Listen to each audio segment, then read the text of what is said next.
Hey y'all. Today I'm going to show you some cutting board care. I use a lot of wood cutting boards. This particular one needs a good oil so bad.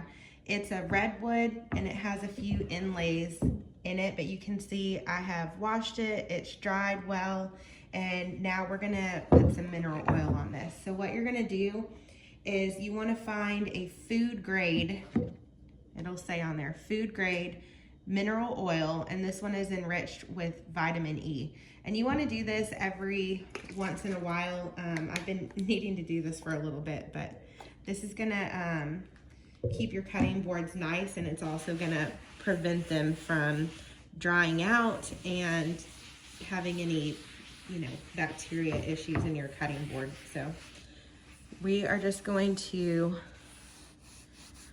wipe this in with a clean old terry towel. You can use like old t-shirt material, works well for this, but we just want to give a nice even coat, and we're going to do all of our sides. You can see how much better that looks already, and this wood is just soaking this in. So you want to make sure you do all of your sides. This should be done at least like every 2 months or so, depending on how often you use your cutting boards.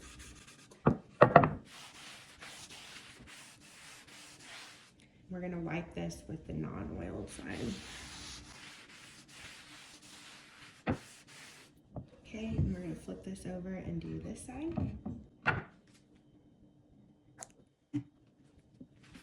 You do wanna make sure that you wash this well and that you let it dry, I would say overnight, so that it's completely dried out before you go in and put your oil on.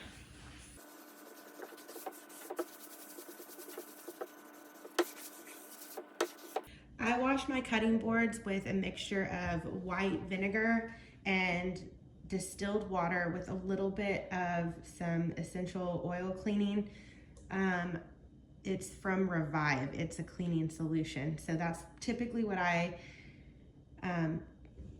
sanitize with, and then I will go in with a regular dish soap and wash that in the hottest water that I can hardly touch, and then dry them out on a drying rack.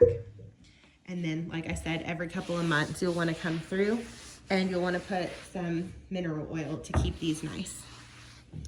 All right, that's it. We're all done, and now this is ready to go back up in the rack. It's looking so much better already.